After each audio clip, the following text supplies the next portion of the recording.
സല്ലല്ലാഹു അലാ മുഹമ്മദ് സല്ലല്ലാഹു അലൈഹി വസല്ലം. ബഹുമാനം പാലിക്കണം. നമ്മളെക്കാൾ പ്രായമുള്ള ആളുകളോട് ബഹുമാനം പാലിക്കണം. അവർക്ക് കാരുണ്യം ചെയ്യണം. അതുപോലെ തന്നെ സമൂഹത്തിൽ ബഹുമാനം അർഹിക്കുന്ന ഉലമാ മുതഅല്ലിമീങ്ങൾ അവർക്ക് ബഹുമാനം കൊടുക്കണം. സാദാത്തുക്കൾക്ക് ബഹുമാനം കൊടുക്കണം. അങ്ങനെ ബഹുമാനിക്കേണ്ട എല്ലാ വ്യക്തിത്വങ്ങളെയും ബഹുമാനിക്കണം. അതിനൊരു കുറവുണ്ടാകാൻ പാടില്ല. നമ്മുടെ മൂത്ത ആള്, മൂത്ത സഹോദരൻ, അവനെ പേരെടുത്ത് വിളിക്കാമോ? വിളിക്കുന്നത് ബഹുമാനത്തിന്റെ കുറവാണ്. മൂത്താളെ പേരെടുത്ത് വിളിക്കുന്നത് ബഹുമാനത്തിന്റെ കുറവാണ്. ബാപ്പാന്റെ പേരെടുത്ത് വിളിക്കാൻ പറ്റോ? ഇല്ല. ഉമ്മാന്റെ പേരെടുത്ത് വിളിക്കാൻ പറ്റോ? ഇല്ല. ജ്യേഷ്ഠന്റെ പേരെടുത്ത് വിളിക്കാൻ പറ്റോ? ഇല്ല. ബഹുമാനത്തിന് എതിരാണ്. അവരോട് പാലിക്കേണ്ട രീതിയിലുള്ള ബഹുമാനങ്ങൾ പാലിക്കണം. ഇതേ രീതിയിൽ തന്നെ ബഹുമാനിക്കേണ്ട മറ്റൊരു വിഭാഗമാണ് അയൽക്കാര്. വലിയ ബഹുമാനം കൊടുക്കേണ്ടതാണ്. എന്തൊക്കെയാ ബഹുമാനം എന്നറിയോ? ആരെങ്കിലും ചോദിക്കുമ്പോ എന്റെ അയൽക്കാരനാണ് എന്ന് മാത്രം പറഞ്ഞാ പോരാ. ആ അയൽവാസിക്ക് ഒന്ന് നടന്നു പോകാൻ വഴിയില്ല. നിനക്കാണെങ്കിൽ ഇഷ്ടം പോലെ സ്ഥലം അല്ല തന്നിട്ടുണ്ട്. ഒന്ന് നടപ്പാത കൊടുക്കുന്നത് നീ അവനോട് കാണിക്കുന്ന ബഹുമാനമാണ്. നിന്റെ അയൽക്കാരന്റെ വീട്ടിൽ കിണറ്റിൽ വെള്ളം പറ്റിപ്പോയി, വേനൽ തുടങ്ങുന്നേ ഉള്ളൂ. ആദ്യം തന്നെ നിന്റെ കുംഭസാരം, നിന്റെ വെള്ളം പറ്റിയല്ലേ. എന്റെ കിണറ്റിൽ വെള്ളക്കണ്ട്, പക്ഷേ നിന്റെ മോട്ടറും കൂടി കൊണ്ടുവന്നു വെച്ചാല് പിന്നെ എന്റെ കുടുംബത്തിന് തന്നെ വെള്ളം ഉണ്ടാവോ എന്ന് എനിക്ക് പേടിയാണ്. എന്തിനാന്നറിയോ ആദ്യം തന്നെ പോയി ഇങ്ങനെ പറയുന്നത്? അവന്റെ മോട്ടർ കൊണ്ടുവന്ന് വെക്കാതിരിക്കാനാണ്. കഴിവിന്റെ പരമാവധി എന്റെ കിണറ്റിൽ നിന്ന് വെള്ളം എടുത്തോന്ന് പറയുന്നതിന് പകരം മുടക്കിന്റെ വാക്ക് പറയുന്നത് ബഹുമാനമല്ല. സൗകര്യങ്ങൾ ചെയ്തു കൊടുക്കലാണ് ബഹുമാനം.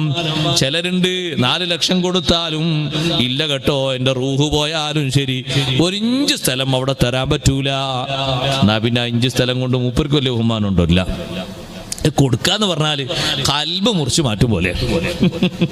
സുഹൃത്തെ, ആവശ്യത്തിന് ഉപകാരപ്പെടാനുള്ള ഒന്നാണ്. സൗജന്യമായിട്ടെങ്ങാനും നീ കൊടുത്താൽ ആ ഒറ്റ കൊടുത്തത് മതി. അല്ലാഹു തആല നിനക്ക് ആഖിറത്തിൽ സ്വർഗം തരാൻ. അയൽവാസിയെ നീ നന്നായി പരിഗണിച്ചു എന്നുള്ള നിലക്ക് നല്ല ബഹുമാനം കിട്ടും സ്വർഗത്തില്. ചെറിയ ബഹുമാനം എന്നല്ല, വലിയ ബഹുമാനം കിട്ടും. അയൽവാസിയെ പരിഗണിച്ച് ബഹുമാനിച്ചത് കൊണ്ട് വലിയ ബഹുമാനം കിട്ടും. അള്ളാഹുവിന്റെ അടുക്കൽ വലിയ സ്ഥാനം കിട്ടും. കാരണം അല്ലാഹു തആല എണ്ണി പറഞ്ഞ വിഭാഗമാണ് അയൽക്കാര് എന്ന് പറഞ്ഞത്. അത് മരിച്ചാ മാത്രം ഒന്ന് പോയി നോക്കി വരാനുള്ള ബന്ധാകരുത്. അയൽക്കാരായിട്ടുള്ള ബന്ധം എന്ന് പറഞ്ഞാൽ ആവശ്യങ്ങൾ നിറവേറ്റി കൊടുക്കാനും പരസ്പരം സ്നേഹിക്കാനും ബഹുമാനിക്കാനും ഒക്കെ ആകുന്ന ബന്ധമാകണം. ഇടങ്ങേറാക്കാൻ പാടില്ല.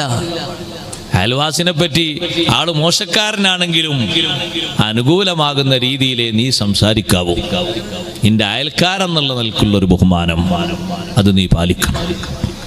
അയൽവാസി രോഗമായി കിടന്നിട്ട് 2-3 ആഴ്ച കഴിഞ്ഞിട്ടും നീ അറിയുന്നില്ല എന്ന് പറയുന്നത് നിന്റെ ഈമാനിന്റെ, നിന്റെ ഇഖ്ലാസിന്റെ, നിന്റെ തഖ്വയുടെ കുറവാണ്.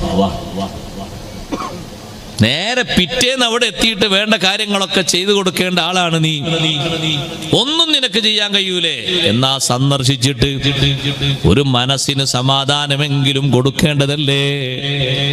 സഹോദരങ്ങളെ, നിന്റെ വീട്ടിലെന്തെങ്കിലും ഒരു സ്പെഷ്യൽ ഭക്ഷണം ഉണ്ടാക്കുമ്പോ ചോദിച്ചാലും ചോദിച്ചിട്ടില്ലെങ്കിലും, അയാളെ വീട്ടിൽ ഉണ്ടായാലും ഉണ്ടായിട്ടില്ലെങ്കിലും ഒരു വിഹിതത്തിന് ബന്ധപ്പെട്ട ആളാണ് അയൽവാസി. ഇബ്നു ഉമർ റളിയല്ലാഹു അൻഹുയുടെ വീട്ടിൽ ഒരു ആടിനെ അറുത്തു. അവിടെ തന്നെ അംഗങ്ങൾ 10-14 അംഗങ്ങളുണ്ട്. ഇബ്നു ഉമർ റളിയല്ലാഹു അൻഹു നിസ്കാരം കഴിഞ്ഞ്, ദുഹർ നിസ്കാരം കഴിഞ്ഞ് വീട്ടിലെത്തിയപ്പോ ചോദിക്കുന്നത് നമ്മളെ അയൽവാസിക്കുള്ള ഓഹരി അങ്ങോട്ട് കൊടുത്തേച്ചോന്നാണ്. അയൽവാസിക്കുള്ള ഓഹരി അങ്ങോട്ട് കൊടുത്തേച്ചോന്നാണ്. ആടിനെ അറുത്ത് വേവിച്ചതിൽ നിന്നൊരു വീതം അങ്ങോട്ട് കൊടുക്കാനാണ് പറയുന്നത്. സുബ്ഹാനല്ലാഹ്, ഇങ്ങനെ കൊടുക്കുന്ന ഒരു സ്വഭാവം അവരെ ബഹുമാനിക്കുന്ന, സ്നേഹിക്കുന്നതിന്റെ ഭാഗം ഭാഗമായിട്ടാണ്. അങ്ങനെ വ്യക്തികളുമായി ബന്ധപ്പെട്ട് സ്നേഹിക്കേണ്ട ബഹുമാനിക്കേണ്ട ആളുകളോട് ആ സ്നേഹ ബഹുമാനങ്ങളൊക്കെ നിലനിർത്തണം. ഇല്ലെങ്കിൽ സഹോദരങ്ങളെ, നമ്മളെ മനസ്സിൽ സ്വാർത്ഥത കൂടി വരും. സ്വാർത്ഥത കൂടി വരുമ്പോ പിന്നെ പിശുക്ക് കൂടി വരും, കിബിർ കൂടി വരും, പല ദുസ്വഭാവങ്ങളും കൂടി വരും. നമ്മുടെ ഒരു മനുഷ്യനായിട്ട് തന്നെ നമ്മളെ കാണാൻ പറ്റാത്ത രൂപത്തിൽ തരം താഴ്ന്നു പോകും. അല്ലാഹു നമ്മളെ കാത്തിരക്ഷിക്കുമാറാകട്ടെ. ബഹുമാനിക്കേണ്ട തലങ്ങളൊക്കെ ബഹുമാനിക്കണം. ഞാൻ എൻ്റെ വാക്കുകൾ